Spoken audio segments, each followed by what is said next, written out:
It's J. Michael Collins from VO Atlanta, and I'm thrilled at all the great things VO Radio is doing. It's a great asset for our community, and I'm a proud listener and guest. Now, did you know that you don't have to go to VO Atlanta to be at VO Atlanta? As a special thank you to the VO Radio community, we're offering 25% off all the VO Atlanta content from each of the past 3 years. We're talking hundreds of hours of content from the top people in the industry, sharing all their insights into how to make your VO career more successful. It's the biggest conference in the industry on demand in HD high-quality video replay. Just go to voatlanta.me, that's voatlanta.me, and redeem code VOA-replay-25. That's all caps, VOA-replay-25. Enjoy the conference from the comfort of your own home and keep enjoying VO Radio like I do. Thanks again from me, CEO Anna Collins, and everybody at VO Atlanta. Have you done it yet? Downloaded the new VO Radio app? If not, check out the new apps we created that are now for iPhone and Android. I'm sorry, operator, I can't hear you. I'm trying to use the phone. Now you can listen to VO Radio anytime, 24/7 worldwide on your phone. Are you not entertained? Download the new VO Radio app from our app section of the website. Toto, I have a feeling we're not in Kansas anymore. Or click on the app link located on the player window, VO Radio apps. They're here for you. Download yours today. Whether a beginner or veteran voice talent, there's something for everyone. This is VO Radio. All right, that's time for some little bit of VO talk. Welcome everybody to Let's Talk VO here on VO Radio. I'm Anthony Reese in the driver's seat. I get to drive this bear all the way for the next hour with my co-host and panelist in crime, Miss Deb Moreau, who we didn't know was going to make it, but thank goodness she made it. So Deb Moreau is joining us. And of course, our special guest, Law Lapidez, is joining us, and she's going to be our VIP. What is it, Stacey, like May 14th, if I remember correctly, right? Yeah, that's what we're going to have Law back, or she's on the hot seat. Yep. And that's May 14th coming up. Definitely want to make a note of that. Law will be joining us as our VIP guest. Like our guest today is going to be Byron Wagner. He's going to be joining us pretty soon. Hey, by the way, Peter Jew is joining us of what is it? Hot Mic. Hey, you got to check out all the features. If you don't know who got what feature and what this here part and all that fun stuff, go to the website and check out the program section. You can find out all the features that Deb Moreau has and Stacey Barrow has and Lola Peters has and I have and Peter Drew has, and I can go down the list. There's like 32 or 35 of us now collectively. And don't forget about the Weekend Power podcast. Those are going over really well. Jody Krangle and Mark Scott and Deb Moreau and Mark Grau, and the list goes on. You got to check it out for sure. Check out the podcast section of the website, and you're going to see about that Saturday and Sunday podcast lineup we have going on. And we have 4 more now officially starting on the 1st of April. So we're going to have a total of 16 running throughout the weekends, rotating equally through the weekend. So anyways, let's go ahead and reach out to us. How do you do that? Very easy. 970-682-3424. Those in slow motion, 970-682-3424.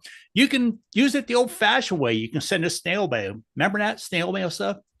You can send that through to snail mail at ask@voradioonline.com. For those of you using the app, click on the info, the icon, and that'll help open up the email and the globe. You can go to the website or you can use the info icon, then click on the email, and you can send us through an email, and we will get back in touch. If you want to Zoom, you want to join us by Zoom, just go to the Let's Talk section of the voradioonline.com website, Let's Talk VO section, and there are the Zoom stuff. You can get hold of us through the phone. You can Zoom in. You can actually be on this.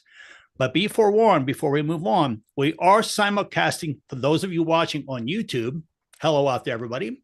So if you're going to be zooming in audibly and or visually, you're also going to be seen and heard through YouTube. So it isn't just over the radio platform anymore. So you have to consent virtually to being able to be used through the broadcast as well as through the, yes, the lawyer said you guys start to put in a disclaimer. So, okay, that's the right thing to do. So, hey, let's get things rolling. We're going to go ahead and get things kicked off and do our very first email question. And this is what it's all about. You're listening to VO Radio. The views, opinions, and insights shared are not necessarily those of other panelists, guests, and contributors on VO Radio and its broadcast programs. Advice, tips, opinions, and legal suggestions are based on industry experience of the individual co-host, panelist, guest, or contributor. These opinions and comments are not endorsed by or verified by VO Radio and its operators. Listener discretion is advised. If you're like most voice talent today, you're wondering various things relating to your voiceover career. Well, VO Radio has your answers. Here's more questions answered by our panelists live on Let's Talk VO here on VO Radio. Listen and learn. Internet radio for the voice artist, Just like you. Okay, before we jump into this question being sent by one of you, the listeners out there, somebody wrote in just now, Bobby wrote in and said, hey, when is the Who's That Voice contest running? Actually, that is coming up later in the show, so stick around for that. Who's That Voice? We're going to be playing another voice sample, and you're going to have to guess who it is, and you enter into the prize drawing. And this week's prize drawing is complimentary of Nick Redman, going to give an hour of free private consultation with one of our podcasts. From what I understand, she gives some really good coaching, so you want to check that out for sure, as all of the panelists here. All right, let's go for it. Here's our very first question is from Sienna in Florida, right? Florida. Sienna, Florida wants to know, will you guys discuss the best way? Oh, how appropriate. Well, thank you, Jesse. Sienna, Florida wants to know, will you guys discuss the best way to find a voiceover or voiceover agents? Well, guess who we have in house with us right now? Lala Peters to answer that. Why don't you give us your feedback on that? Good question, Law. That's a fabulous question. I love that opening question. Thank you for that. I think there's many ways to find an agent, not just one. And it's kind of a professional, but also a personal journey too. The one thing I'm going to tell you up front is no one does it the same way. And it is kind of lifelong. Because just because you get an agent or two or three or four, it doesn't mean necessarily that you're going to partner with them forever or that it's going to be a good fit for you or for your career. So don't feel like, I like to say, you know, it's good. I'm a mama. It's good to date before you get married. You know what I mean? So don't get married for a long time. You want to really stay free, stay loose. I would even suggest that you go non-exclusive and freelance for as long as you can. I have talent that only freelance. They won't sign exclusive unless someone has real quantity that they know that they're going to book on a regular basis to, you know, get the career going. Other than that, they'll have different reps. So I'll name a few items that I know and love. I produce a showcase. I have an on-the-ground showcase in LA coming up in April. That's one of the best ways I have found to land agents and casting director relationships, because I feel like you can submit cold, and you should submit cold. You can submit by referral or by introduction, and you should. I don't think it's a one-way kind of thing. But it's not always the most effective way for many people. I'm very old school. I feel like you need to meet people. You need to be in front of them. You need to be with them. You need to be talking to them. And certainly in the West Coast scene, I know Deb knows about this.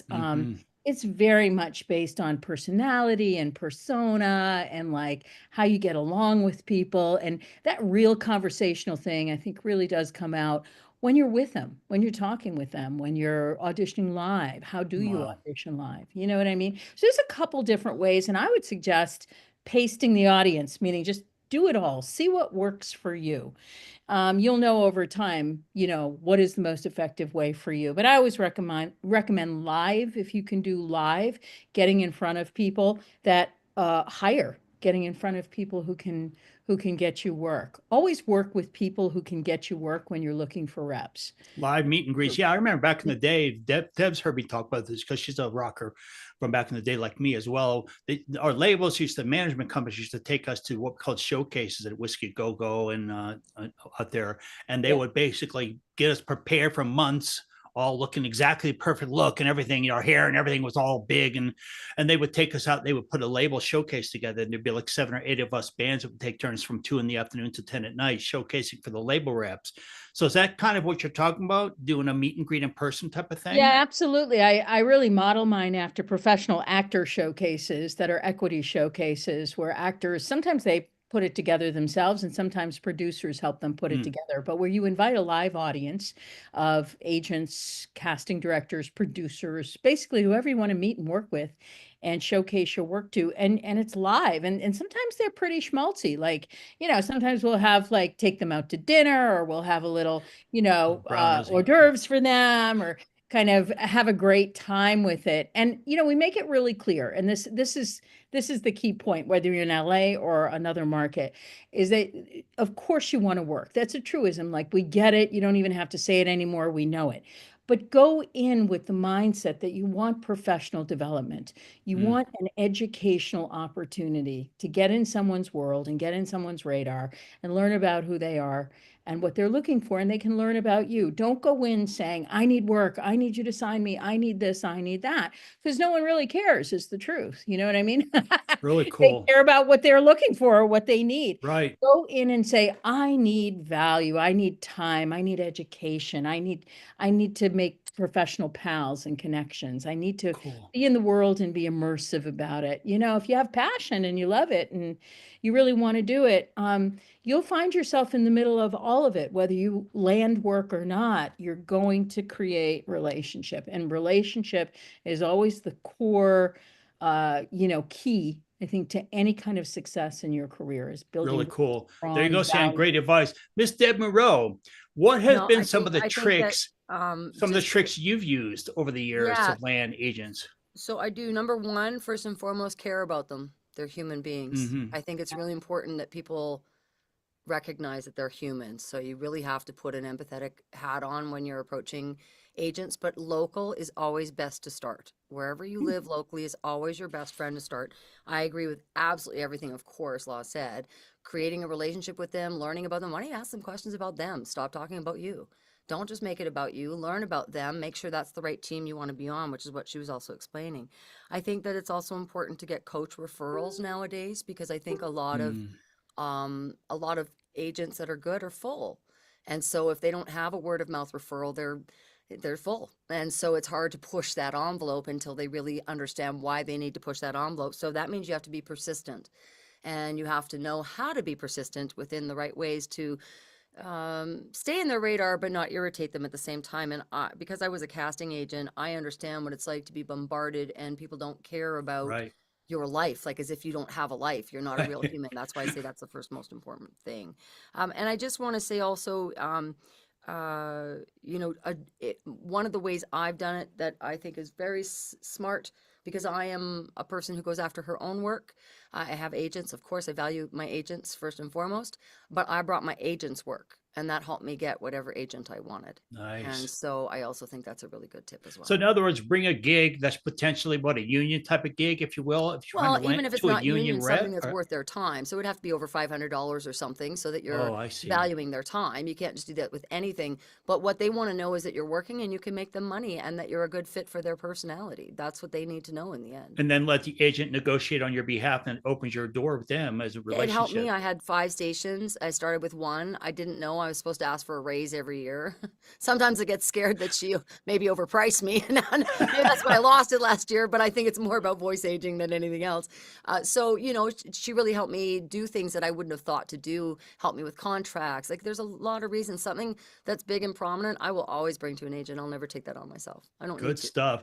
Peter Drew, you want to add anything to that? You've been around the block a bit. Well, I was going to say, piggybacking on Law, it is about relationships. And you look at the airline industry, Boeing or Airbus, takes like a year to get a relationship where they're going to buy $500 million worth of airplanes.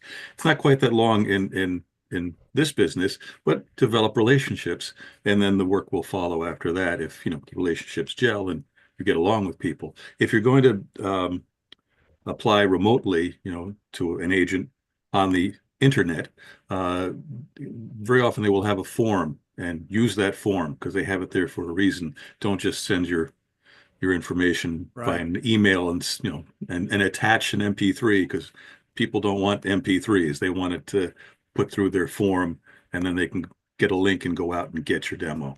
But they don't. They love to know you don't follow directions, Peter. Oh, well, yeah, of course. Don't follow directions. The whole business is built around that. Don't follow me. Who was a teller who follows it stays in the box? You don't want that for sure. Yeah, hey, we only got a couple minutes, but I want to get to Stacey Barrow in this block before we close out and bring our guest Byron Wagner out.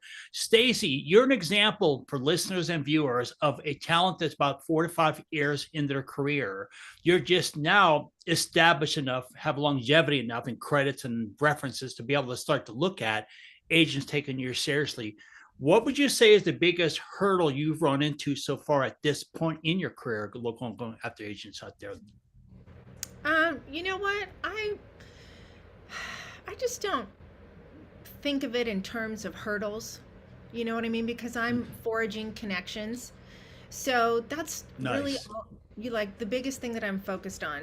And I have to say that last year, I really started learning about this because it's really cool that you guys are on the panel with me today to talk about this, because between you, Law, and also you, Deb, you know, you had different events that allowed me to learn what it was like to really take all these connections that I've been making and turn it into a whole different thing with these virtual events.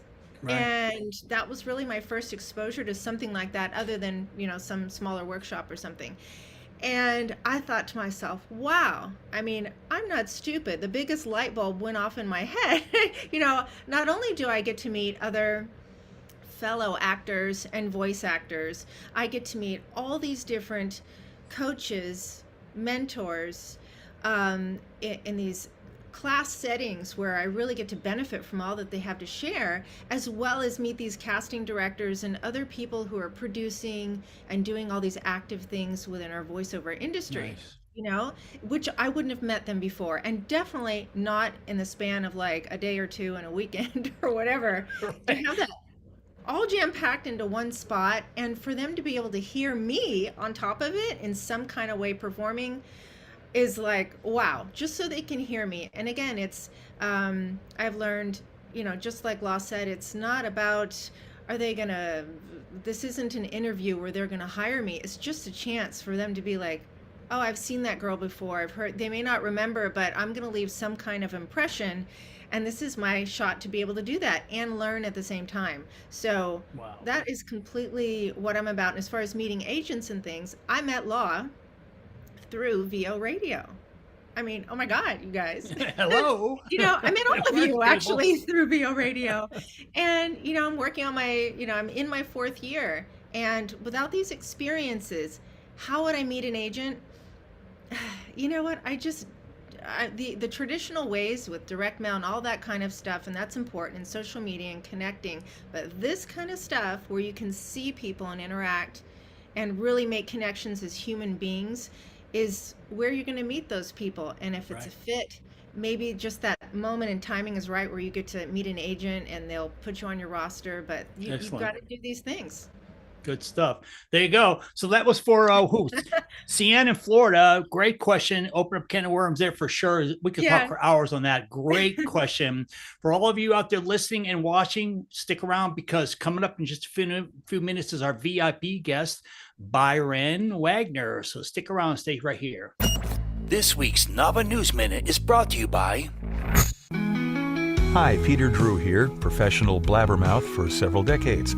I'm a seasoned voice actor and VO coach, which means I'm not quite old as dirt, but I've been around the block a few times. So whether you've got a face made for radio, like me, or you're one of the beautiful people, if you have a voice and you want to learn how to use it as a voice actor, check out Hot Mic here on VO Radio. You can connect with me at peter@peterdrewvo.com.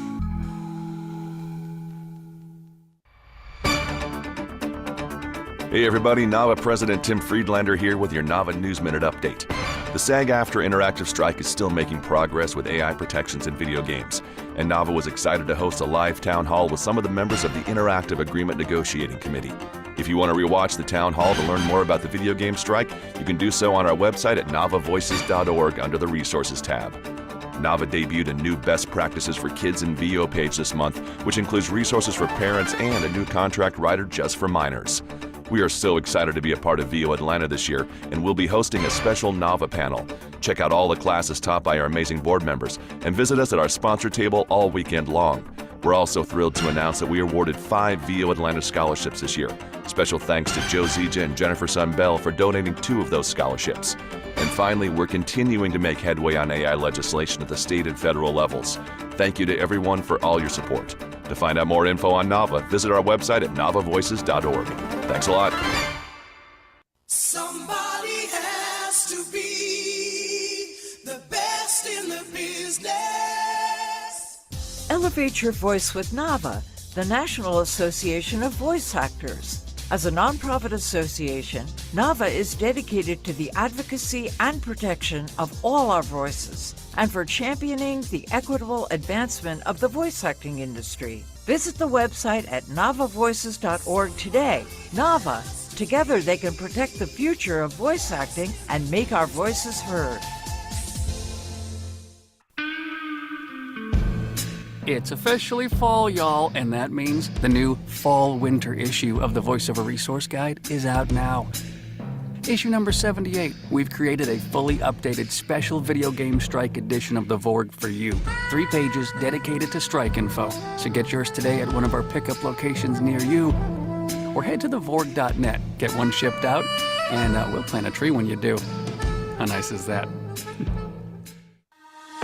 Your voiceover career is dynamic and moving fast, and market trends for voice actors are constantly changing. So having the right resources to stay on top of your game is critical to your success. That's why VO pros and newcomers alike rely on VoiceOverXtra.com daily as their one-stop resource for voiceover success. Cut through the social media noise and find the information you need fast at VoiceOverXtra.com. It's the right resource for you now. Let's Talk VO Live on VO Radio. Interact with the show by texting 970-682-3424 or email your question to the show using the app email icon, radio player window, ask a question button, or send an email to ask@voradioonline.com. Let's Talk VO Live on VO Radio. It's here for you. Woohoo! Welcome back to Let's Talk VO. And we've got some great guests here. Our panelists are Law Lapidus joined us today. We've got Peter Drew. Woohoo! Chef Deb Monroe, who we didn't even think we were going to have today. Yay! Myself, Stacey Barrow, and we've got Anthony Reese and our VIP coming up here soon. We'll let Anthony announce that in a second. And we're just glad to be here. And you know what? You can call in, you can Zoom in, whatever you need to do to join us. And we'd love to have you here, just like all of our panelists right now. And you can do that on Mondays, Wednesdays, and also there's VO2Bs on Fridays too, if you want to join us in that way too. Same thing, just looks a little different. Well, okay. Oh, and you know what? We've got What's Your Story? And we'd love to hear your story. So all you have to do to participate in this, just go to the listeners tabs on the VO Radio website, listener tab, scroll down to participate, and you'll see What's Your Story, and you just fill out the form that's on the bottom of the page. So we want to know all about you, and you could be a guest on the show and talk to us and tell us about yourself. So, Anthony, without further ado. This week's VIP guest interview is brought to you by... I'm Stacey Barrow, and I'm the imaging voice here on VO Radio, as well as a feature contributor. My feature is Top of Mind, where I talk about what's top of mind for those who are new to VO. I do all different types of voiceover, and I'm also bilingual in English and Spanish. I truly love all things voiceover, and I definitely love to talk about it. So reach out to me anytime here at VO Radio Online, or you can also find me at voiceoversbystacy.com. Thanks for listening to VO Radio, internet radio for the voiceover community. VO Radio takes you up close and personal with some of the leading experts, trainers, coaches, and gurus within the voiceover industry. Now it's time for this week's VIP guest here on Let's Talk Live and VO Radio. Gotta love that. Who else like Bailey's coffee? Anybody else like Bailey's out there? Oh my God. I do. I can't believe that. Anyways, hey, guess what time it is, boys and girls? It's time for, yes, you guessed it, our VIP guest has just joined us. He ate all the caviar. The limo stayed out front, keeping him cool, so he's in the house now. We want to welcome in Byron Wagner. Welcome, Byron. Thank you. Nice to be here. Yeah, we appreciate you taking the time. Stacy was really excited about having you on. I said that to everybody. Stacy was really excited. It's true. She'll make worse mistakes. I just can't think of any of them. I will. So I got to ask you a question now. What's going on with the t-shirt? Is that the only one you have drying in the wind out there, or did your dry break? What happened? I am cursed with a Y chromosome, which means I can't multitask very well. So I have 12 of them, one for each month. You know, I like to stay clean. It's hilarious. Hey, so what we like to do is we have random questions we're going to ask you, of course, to get you in trouble, maybe, or maybe not.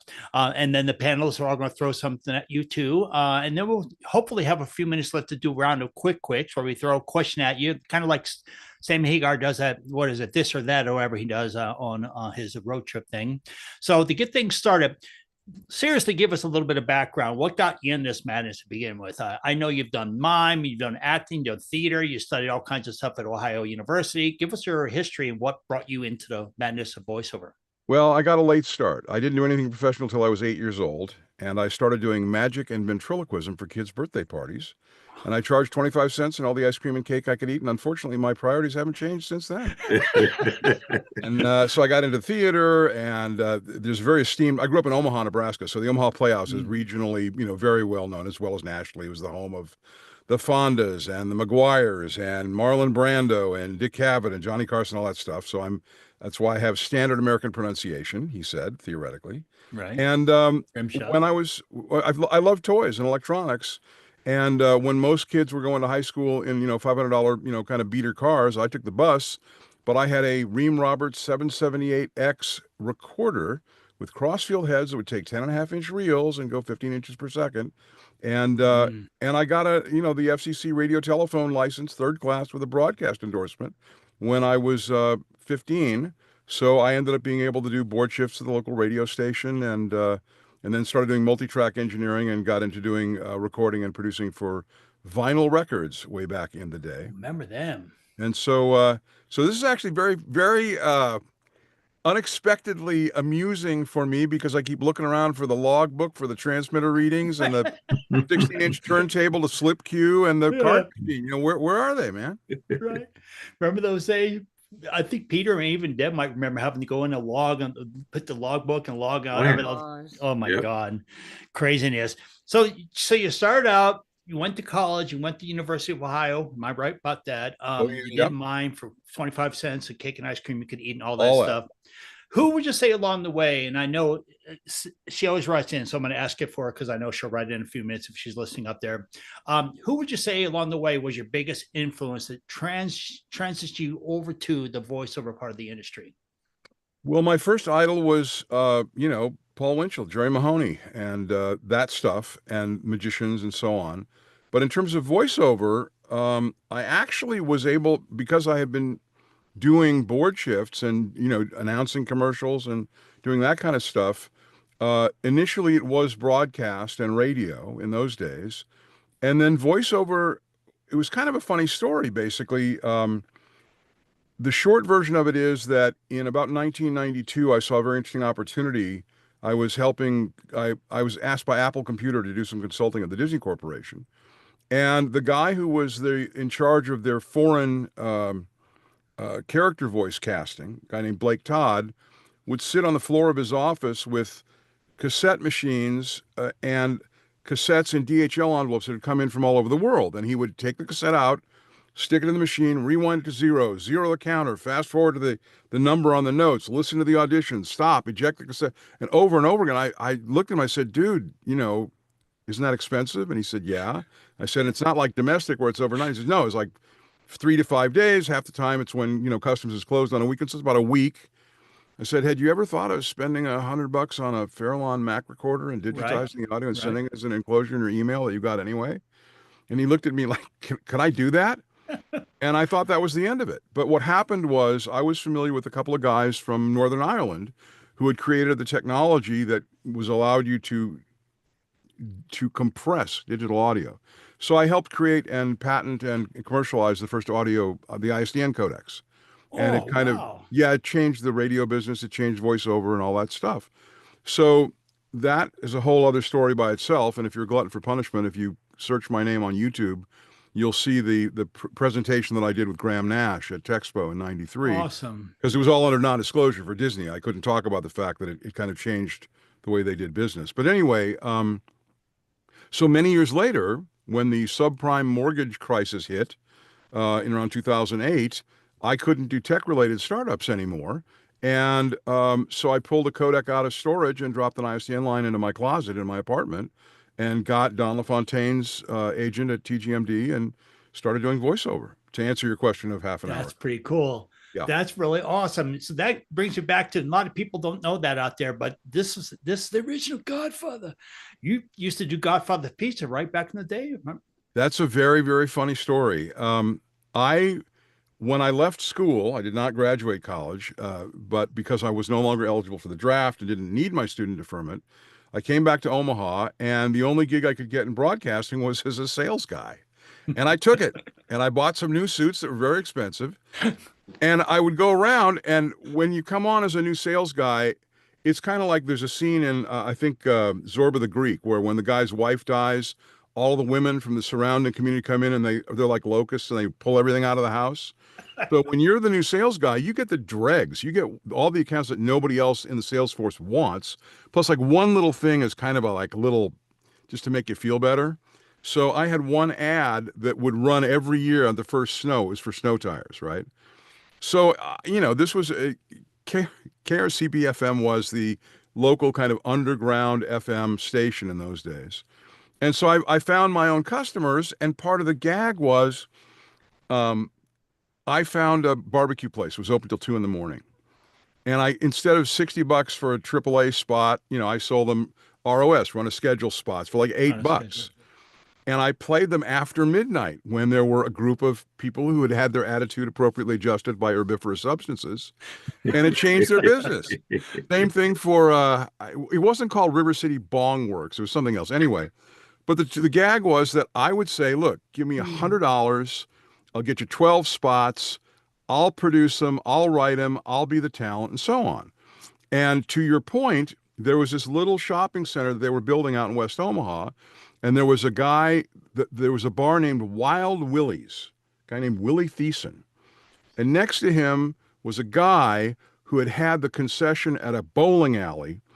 And instead of just the Slim Jims and stuff like that, his wife made pizzas at home. And he brought them in and sold them. And when his boss found out, he got fired because they didn't have health department approval or any of that stuff to serve pizzas. So he opened up this little place, and it was that time. It was the early 70s. And so he needed a name for his place, and it was Godfather's Pizza. And Willie Thiessen eventually bought the thing, franchised it out, and it became history. But in the meantime, I did that deal with them, and I wrote, and the soundtrack is like your sound effects, sirens, New York traffic, and a guy running down the street. And it's a gag on, Godfather's Pizza. So yes, I created, wrote, and produced, and was the talent on the very first Godfather's Pizza spot ever in the universe. Amazing. I got to tell you, I don't know anybody else out there, but I was bummed when they went away because I loved Godfather. There are still a few, apparently. There are a few out there? Apparently, there are like 4 or 5 left somewhere, but yeah. Oh my God, I love them. Hey, any guys want to ask questions? Fire away, Deborah, Glo, or actually, anybody. this is a little bit of a side, just based on your history of what I saw. Do you know James Alberger? I've met him any number of times, and I went to the first conference that I went to was Voices 2010, and then 2000. I was there as well. Yeah, awesome. But we've met, but I don't know him particularly well. Well, the only reason I ask is because there's a lot of your passions that seem to be connected, like the engineering. It sounds like you have a passion for that, obviously, for technology, and then the magician thing as well. Right. So being a jack of all trades, you've done a lot. You have a great history. You've got some really incredible stories already to share with us. I imagine you have a lot more. What is it you see yourself mastering in voice? What do you like the most? Is it in the commercial industry based on background, or are you dabbling in other things that you love more? Where do you see yourself staying in the voice market, or still dabbling in everything? So when I first got into it seriously back in 2008-9, people would say, experienced people, so what's your genre? And I'd say, oh, I'm a voiceover whore. I'll do in-store. I'll do voice of guy. I got that right away. Exactly. I'm extremely picky. And they said, no, you'll see, your genre will pick you.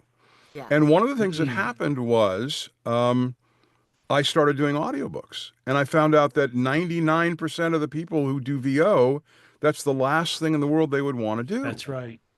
And so now I have established, in fact, I just came back from a week in New York for APAC and the Audio Awards Gala. And I can say, I had dinner with, not Kate Winslet, hang on, Kate McKinnon and Whoopi Goldberg and 700 other people, just to be clear. We did have dinner in the same room at the same time at Pier 60. But anyway, so I tend to be known for audiobooks and narration, but I'm typecast. I would just got callbacks for, let's just say that there's a project that's under non-disclosure that has a code name. And if you were really smart, you would probably guess that it was GTA 6. And the roles the two roles that I got callbacks for were the sleazy lowlife who owns the strip joint and the sleazy lowlife who's sitting on his yacht ogling women in the marina. Which one would you prefer? Well, it's right. Good question. Both of them would be fine. Only both of them would be just fine. Yeah, I could do both roles. So no, I do. There's a fabulous 7-minute cartoon. It's basically a not a trailer. The word I'm looking for is a pilot for a Saturday morning cartoon series called The Adventures of Baxter and Clyde, which is gorgeous. You can go on Vimeo, or maybe I'll put the thing in the chat. Now that it's finished doing the festival circuit, I can let people watch the it. NDA is gone. Yeah, And you do on camera as well, right? I do on camera as well. Yeah. Yeah, So I saw that. only you got a really nice IMDb, right? So you want to tell our listeners and viewers about your IMDb page, or was it? It's appropriately disparate, which would be a euphemism for inexplicably strange. I have helped with movies. One of the first films that I worked on wasn't on camera. It was Willie Nelson's second annual 4th of July picnic in 1976. Yeah. But I've done on-camera stuff, and I've done I created technology. When we did a Warner Independent's first feature was called Around the Bend with Christopher Walken and Josh Lucas and Jonah Bobo and Michael Caine, and we shot it in and around New Mexico. And I created a van. Basically, I took what had been a ENG truck and I got rid of all the analog electronics and put in digital stuff. So basically, it's a van that you could drive out to the location, because everything was shot on location except we had one standing set for an interior. And so wherever the location was, the information from what's called the Gemini tap, the prism that takes the information from the taking lens and presents it to the viewfinder, back then went to a analog video camera, which we tapped into, so that at the same time that the director and the people in Video Village were watching effectively through the lens of the film camera, 35 millimeter camera, we were piping it back to the production office in about 25 miles south, Los Lunas, what had been officially the insane asylum for the state of New Mexico. Wow. And so we rigged up a relay from a top of a 6-story building in downtown Albuquerque to make all that work. And at the same time, we backfed it, so net connectivity for Wi-Fi, so that if you were within about a block and a half of the location, you had phone, you had fax, you had internet access, you could browse the web, you could do what you needed to do with email and so on, for wherever the location was that day. And that was kind of a very unusual, brand new thing for technology. Is it just me, or is it like layer after layer after layer? This guy's got so many. Well, it's good for the kids to hear too, because the kids don't understand the technology of this. And it's not even about, hey, you guys should really know this, but when the shit hits the fan, you have to really know, when everything hits the fan, having that understanding of going back to how a system works, whether that's a computer, whether that's technology or anything, it's so incredible to have that brain power. And I love that you put it into the audiobooks too, because that makes you so well-rounded for the technical aspect, which I think is a lot of the reason people don't like the audiobooks. I think we all love, it's like theater. We love theater, almost all of us, except it doesn't pay enough. So that's why we pursue other things, just because that it's more a passionate job. Audiobook can get in that category, but it's more, I think, about having to do the editing and having to do all the technology that can go with audiobooks. Well, hey, we got a few minutes left. Let's throw it out to Stacy on law. And Peter, you have a question you want to throw at him real quick? Go for it. Stacy? You know what? I'll pass it to Law first. Yeah, I was going to ask it, Byron, it's not a question, but I'm sure you've had rich experiences with professionals that you've worked with that you really didn't like or hated or didn't want to be working with. And I had to do it on an ongoing basis. And I'd love to know not who they were, but rather what were some of your strategies and tactics in being able to sort of tolerate the difficulties in the business with personality, with ego, with lack of time management, and so on and so forth, while keeping your relationship stabilized? Nice question. It's a great question. The simple answer is I enjoy solving the problems that are not trivial, that are maybe difficult for other people to solve, because then it's kind of like there's a great scene in the movie version of MASH, where Elliot Gould and fellow who just passed away, the Canadian, anyway, his partner Don show up in a operating room in Tokyo to save the life of some general's kid, and they're dressed in golf gear and they hand their golf bags to somebody, and they're looking at them like, "Who the hell are you guys?" And the joke, but is accurate, is we're the pros from Dover, right? So I like the idea of not, and then by the way, they do the incredibly hard, surgical procedure, and then they leave, and the other surgeons are going like, "Where are you going?" And they said, "Well, you guys can stitch him up." We're going that martini, right? Exactly. So the idea of being able to have some skills and some talent that you can apply that genuinely and fundamentally helps somebody else in a very particular way that might be very difficult for anyone else to do, that's really great. That and enabling people. So to your question, there was a situation, and I'll give you a super brief one. On location in New Mexico, one of the stars that I just named would show up drunk on his ass at 5 a.m. every day. And so we had 2 production assistants whose full-time task was scouring their residence when they were gone and their trailer when they weren't in it to find the hidden bottles and things like that. And when the director judiciously approached the star, because they were essentially incapable of doing the blocking for a scene the same way twice in a row between the long shot and the over the shoulder and the close-ups, their response was, "Given your choices, given your choices." So the simple answer to your question of an hour ago is that's good. Partly because of I had a very interesting experience in Meisner training, but I began to understand one of the things is anger is a cover for fear. So if you understand that when somebody's being problematic, there's a reason for it. They're not just arbitrarily being a bozo, in theory. So if you can find out what that is, and I'll okay, I have to kind of layer in the jokes and so on. A Gentile who's very curious goes up to a rabbi and he says, "Rabbi, I have a question. I'm very curious. I've been told, and it's kind of my experience, but is it true that a Jew always answers a question with a question?" And the rabbi says, "Who told you that?" So, in that same sensibility, and there's one more like little anecdote, and this theoretically might have the added benefit of being true. So Sir Winston Churchill is at a party with Lady Astor and so on, and Lady Astor comes up to me and says, "Sir Winston, I don't know what to do. One of the guests has stolen one of my salt cellars, sterling silver salt shaker worth, thousands of dollars." And he says, "Point him out to me." She does. And so Churchill goes over, grabs a pepper shaker, puts it in his pocket, goes to the guy and taps him on the shoulder. He says, "Listen, old chum." And he opens his pocket to show him the pepper shaker, pepper grinder. And he says, "I think we've been spotted. We should probably put them back." So he didn't accuse the guy. He didn't confront the guy. He kind of got on his side.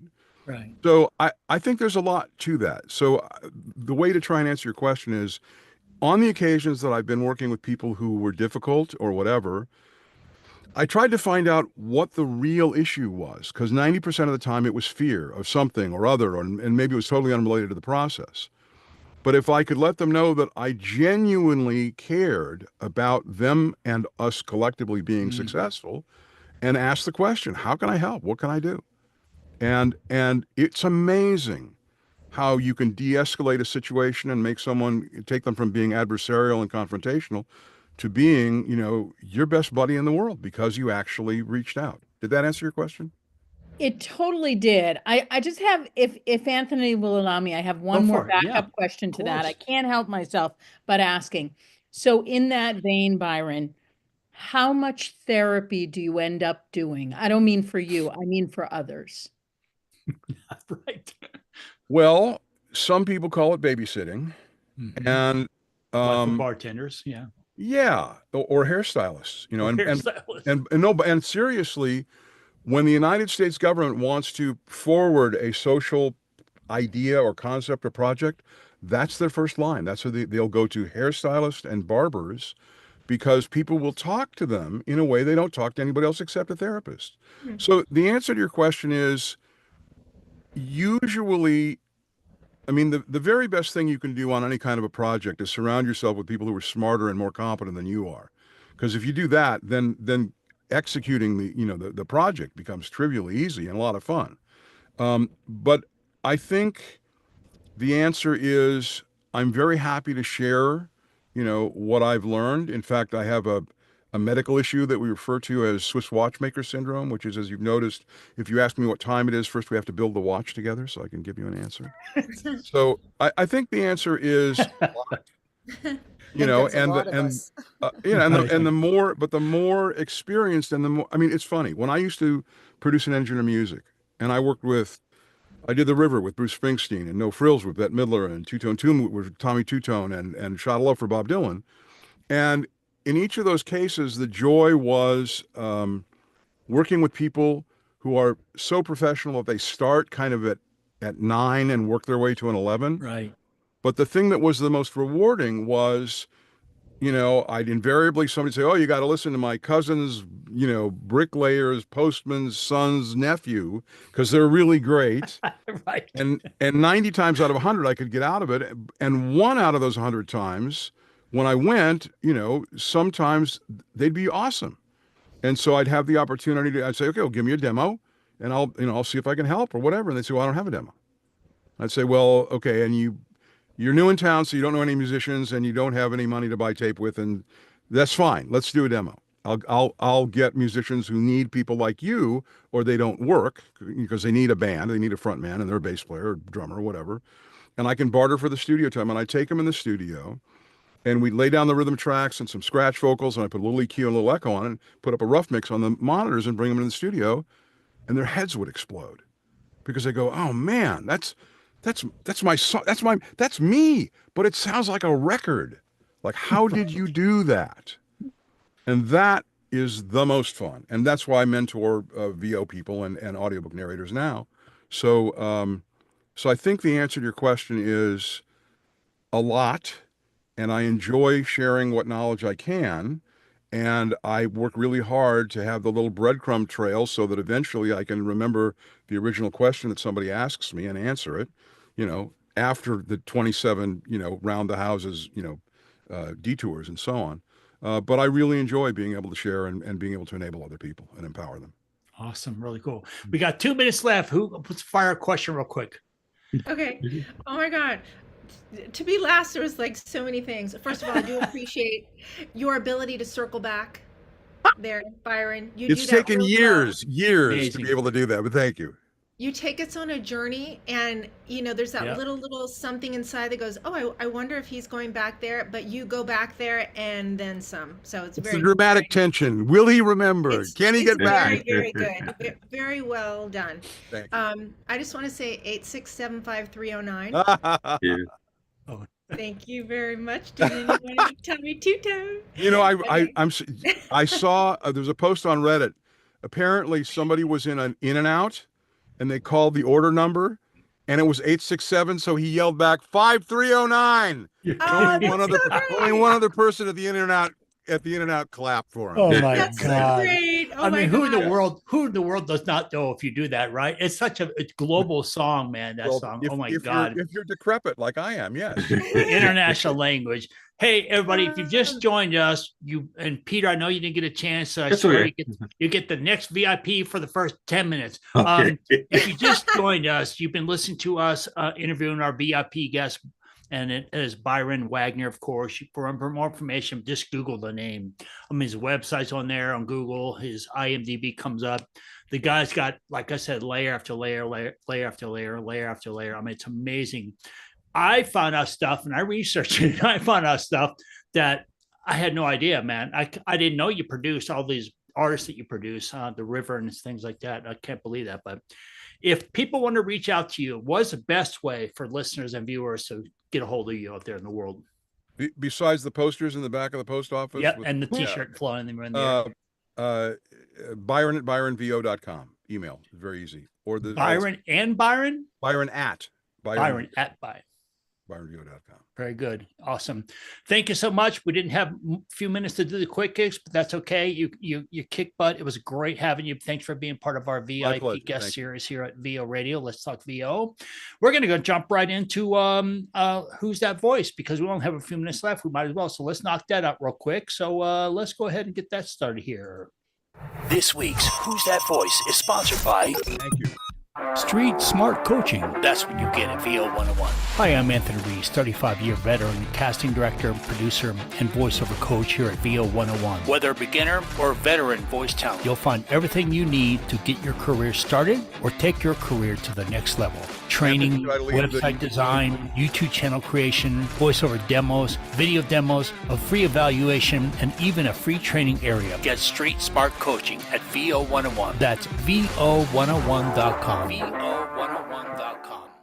Who's that voice? I beg your pardon. Do you have a knack for knowing a voice? Can you recognize a voice with your eyes closed? Oh, I just rescued a tiger. VO Radio wants to give you a chance to win free coaching, online courses, and other great stuff. Greetings, Earthlings. Listen to Let's Talk VO and VO2B for the weekly voice of the day. There's a secret mission. Then fill out the Who's That Voice contest entry, and you'll be added into our weekly drawing on the Let's Talk VO Live the following Monday. I think that I've lived like 3 lives. Now let's test your ability to recognize a voice with this week's Who's That Voice? All right, so who's going to take it away for us this time around? Is it Stacy, I think? Stacy. Yeah, that's me. Okay, well, the winner of Who's That Voice gets an hour free coaching with Nick Redman. And to participate, all you have to do is go to the VO Radio online website, and you go to the listeners tab, go down to contest, find Who's That Voice, and make your submission. All right, we're ready? Everybody got their ears on? Here we go. You're standing at the edge of a cliff, overlooking a vast, expansive valley. The sun is setting in the distance, painting the sky in hues of orange, pink, and purple. The air is crisp and cool, and you can feel the gentle breeze on your skin. But as you stand there, taking in the breathtaking view, you realize that this moment is a metaphor for your life. You're standing at a crossroads, facing a decision that will shape the course of your future. Man, I'll tell you, all I can say is one of the wisest celebrities in the world, in my opinion. So I'm not going to give out any more clues on the room, right, Stacy? I don't want to tell. Once again, Stacy, tell them what they need to do if they know the answer to that. Okay, if you know the answer, go to our website, go to listeners contest, fill out the form, and you could win. So do it. Sounds great. Well, I'll tell you what, we got time for about a 5-minute quick round, lightning round of this last question of the day. And we're going to do that right now. You're listening to VO Radio. The views, opinions, and insights shared are not necessarily those of other panelists, guests, and contributors on VO Radio and its broadcast programs. Advice, tips, opinions, and legal suggestions are based on industry experience of the individual co-host, panelist, guest, or contributor. These opinions and comments are not endorsed by or verified by VO Radio and its operators. Listener discretion is advised.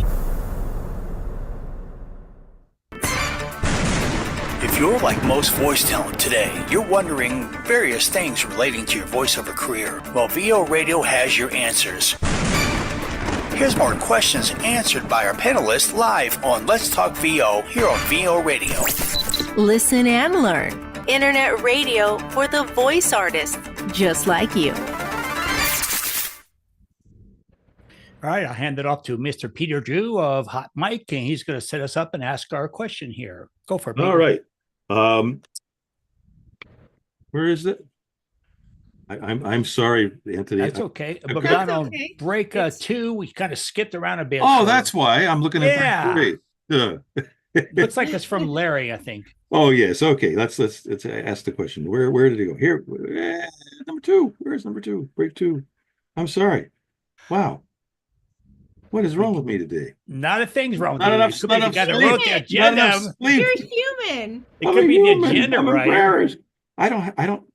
Well, let's go for it. I see it. No, there's the There we topic go. 3. Topic 3. Let's rewind that. 1, 2, 3. Okay. Hey, what an idiot. All right. Larry of Utah, good old Utah. What is a good way to negotiate a non-union VO project rate? Ooh.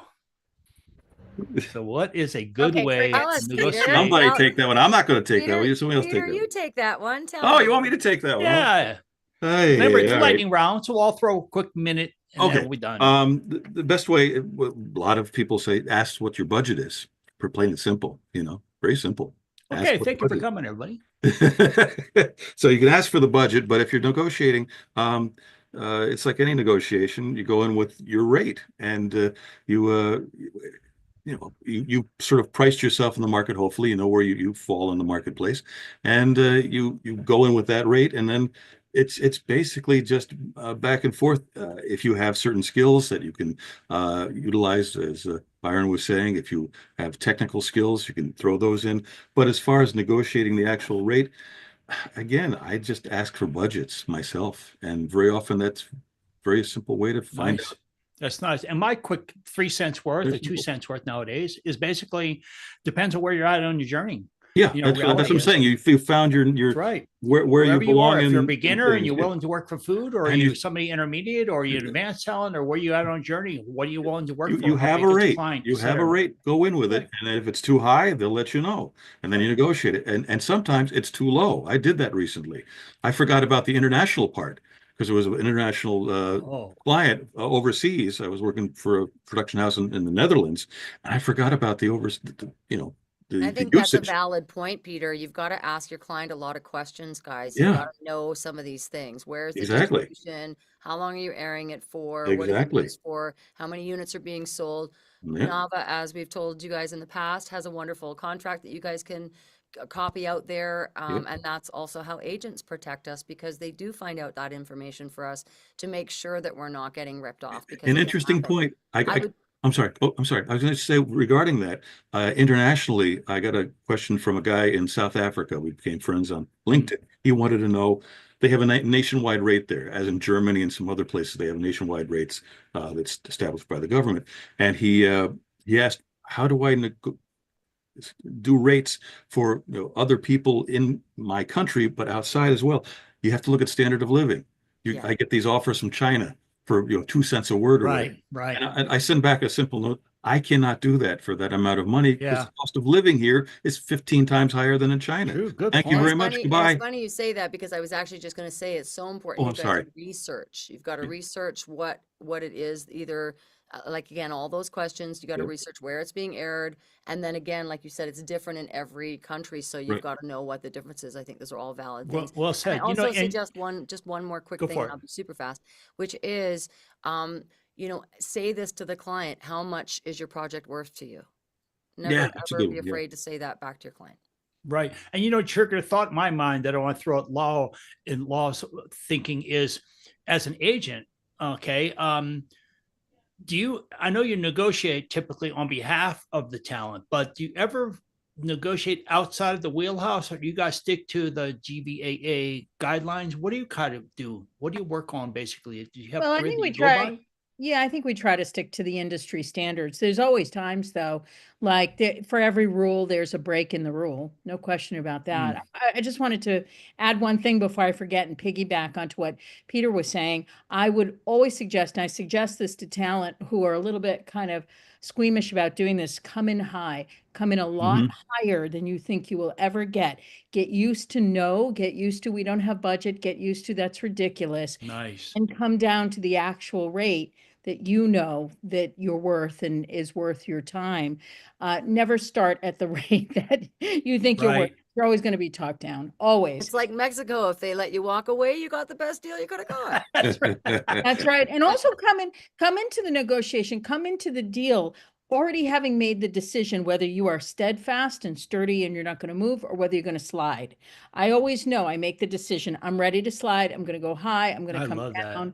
Because I know, because I'm getting to know the client. I don't take it personally, and I don't feel it's a disrespect to me or to my talent if they're going to talk us down or they're going to say no. I feel like that's part of the deal. So come in with some pre-decisions made on what makes you comfortable, because they aren't really caring so much about that unless they have a long time relationship with you. Well said. They're caring about what their needs are in the moment. Well said, Larry. You're getting some great stuff. Stacey Barrow, take your stab at this, and then we're going to let our VIP guest Byron throw his couple 2 cents worth, and then we'll wrap things up. Stacey, what's your thought over this? My thought is my colleagues here on this panel are extremely well spoken. Even though if they don't wear their, they are in the script. Everyone said this so well and took every tidbit of what came to mind. So I agree completely with my panel. And what about you, Byron? I learned something a long time ago. If you start off by saying, look, to be honest, there's no way you could possibly afford me, but I really like you and I'd like to figure something out. Then, you go from there. Right. And if you have to ask me, you can't afford me. Same thing, right? Right. But also, if you don't have a point at which you are willing to walk away, it's not a negotiation. You're just waiting for them to tell you what you're going to work for. Wow. Oh, that's good stuff, man. And I love that you said that, Byron, because and also what law and agents do is they show confidence to the client, not insecurity. That's right. And that is what really sells us and makes us worth something. And, well said. And when people would come to me with something that I knew I wasn't going to do, because, I'd say, look, I know what I'm capable of contributing. And if you're not at the point right now where you have the resources that you need to do a good job, the smartest thing I can do is to say no, because I don't want to do a crappy job for you. Nice. I really want to do a good job. So instead of, you're not slamming the door, you're not burning a bridge, you're saying, when you get to the point that you have the appropriate resources, as in budget, that we can really, really knock this out of the park, let me know. I'd love to help. Awesome. And in the spirit of Byron, I would throw in some psychology even deeper and say, liken yourself to being them, because it's a mirror. Negotiation is a whole mirroring thing. So it's like you're not a separate person outside of them. Right. You are them. Use language that represents, I got you. I am with you. Yeah. I've been there where you are. Like, I'm going to work on your team to make this happen. Like, get hired by their organization. Yep. Psychologically, it'll be easier for you so you don't feel like an opponent, but also, it'll be easier for them to say, oh, he's really on my team. He really gets me psychologically. He's not against me.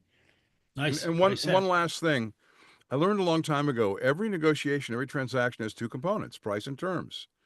You want to charge me $1 million? Not a problem. $1 a year for 1 million years. Let's go. You pick one, I'll take the other. There you go. That's for Larry in Utah. Thanks for that question. We're going to do our last final thoughts thing. We're going to go around the horn and start out with Miss Deb Moreau because she got to fly. Deb, final thoughts today. Yes, I'm off to Asia. I'm gone for a month. I've never left my career for a month. Wow, so this is that's actually so kind of cool. exciting and exploratory and all that stuff at the same time. I was supposed to be in Atlanta this week, but I'm not. So I'm sad about that. But Asia will make up for it. So thank you guys all for listening and being a part of our world each week. We really appreciate all your support and love. And I will be missing you guys. I'll have a bit of FOMO for a month. Awesome. Hey, have a great trip, travel safe and all that. And, eat yourself a bowl of extra chow mein on all of us for sure. Yeah, man, yeah. If I could get my husband to eat it, he'll eat the fries. Right. All right, let's see. Who's next? How about Lalapidas? Final thoughts today. Well, thank you guys for having me back on. It's just a joy to be back as always. And thank you to the audience. And I'm always available for further questions and further thoughts. And if you're on the West Coast, I'll be in LA the first week of April. Stacy's going to hang out with me a little bit, and I hope you guys will hang out with me too. Now that's the showcase, right? Can you plug it a little bit further? What is that all about and how they get involved? We call it LA Actor Showcase. So we actually, I'm a co-producer, and then my co-producer Waleed Chaya, who's West Coast based, he's producing it. It's actually a full 5-day boot camp. So we do a full 1-day voiceover casting and audition landscape, and then we do 4 days of showcasing actors. So is it invite only, or can they sign up for it? Well, they have to register, so they have to contact us. You can put my stuff out, or I can put my stuff out for contact. They have to contact us, and it is by audition and invitation only. So they can get you directly through the website, or through your email, or how do they? Yeah, I'll put my email here, lawlapiduscompany@gmail.com. They can also contact us through our website, lawlapiduscompany.com, and just say, hey, I'm interested in the LA Showcase, Mama. How do you hook me up? And I'll hook them up with how to get an audition for it. It's not too late. We still can take 1 or 2 more people in, but it is awesome. We have a cap on that. Awesome. Well, we know Stacy Barrow is really excited. She's been talking it up. We get some great animation, anime, and video game producers coming. So that's awesome. That's new for me, which I'm excited about. Awesome. Great. Thanks for being here. Let's go with Stacy Barrow. Final thoughts, Stacy. My final thoughts are, well, I hope Deb really does do Eat, Love, Pray. Even though she's gone, it's such an amazing journey she's taking. But, talking about that LA Showcase and those kinds of opportunities, all of you out there, even participating in VO Radio, these showcases, it just really allows you just the freedom to see people, meet people, connect, to hear what they have to say, to talk, to listen, to learn. Priceless. Nice. And the connections that you form are just the biggest icing on the cake. So words of wisdom. Words of wisdom. Peter Drew, final thoughts. Preparation. Know where you are on the script. Preparation age. Well, sometimes that is appropriate too. It's good for those wrinkles, I understand, above your eyes. Talking about the business side of things, law, Byron, it is important. It's 80% of the job, basically, is getting the work. And, understanding psychology, it does help. Reading books on negotiation or talking with people who know how to do that, that's important. And that's how we get the work. So there you go. Cool. Awesome. And finally, our VIP guest today, Byron Wagner. What's your final thoughts of wisdom? Well, I have a little treat for everybody that actually attended or listened or watched this today. You'll be the very first people outside of a small handful, literally countable on one hand. If you go to the URL that is abaton.club, abaton.club, we'll find out about a very interesting project that's happening here in Los Angeles. And when people ask me to explain it, I say, well, it's kind of a combination between a trailer park, a yacht marina, a health club, a recording studio, and a private social club. And you'll find out a little bit about it. And there'll be more coming out. We're going to be doing a soft opening shortly. That sounds to me like something Mark Grau would be hiding into. Well, what is it? Abaton.club, right? abaton.club. I'm there right now. Yeah, Are you? It's a petting zoo for booths, basically. We have about so you'll see. Abaton.club, Abaton.club. Very good. There's a guy without it. There's a gentleman, I should say, with his shirt not on, sweating to death in his booth with a fan. So I can imagine where that's going. There you go. There you go. Hey, But thanks thank for you sharing the that. opportunity. This has been way too much fun. Really. We'd love to have you back anytime. I'm sure Stacy will book you in, ask you for Love the another Wednesday story. sometime. Love Great the stories. Good Some stories. of them have the added benefit of being true, as Kissinger. I think that's what we love so much about when we bring these VIPs like you on. We think we're bringing on for A, and then they end up being on. We bring on, we find out D, F, G, H, I. We find out all kinds of stuff we didn't know. And I like, kind of like all of us do, we like tearing the layer back a bit and finding out things that really aren't. One of the questions we typically ask, we should have asked, but ran out of time, is tell us something people don't know about you. And that's, you've just shared a lot of stuff that people didn't know, like your inventions, your patents, and the things you got into. So it's a craziness. But anyways, all right, let's wrap up things. Thanks for listening. Thanks for watching, everybody out there in the YouTube world. And be sure to join us for our VO2B at 11 a.m. Friday Eastern Time. VO2B, 11 a.m. Eastern Time on Friday.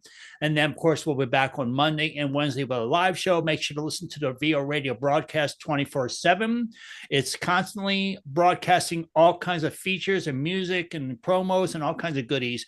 24/7, 35 to 42 contributors now. You want to check it out for sure. Be part of that broadcast. VORadioonline.com for you on YouTube that haven't been to us yet. Anyways, that's it. So thanks for tuning in. Don't forget about the encore broadcast tomorrow, 5 p.m. Eastern Time. See you soon, everybody. Bye. Thank you all so much. Thanks for listening to VO Radio and Let's Talk VO. Now we will return you to programming already in progress.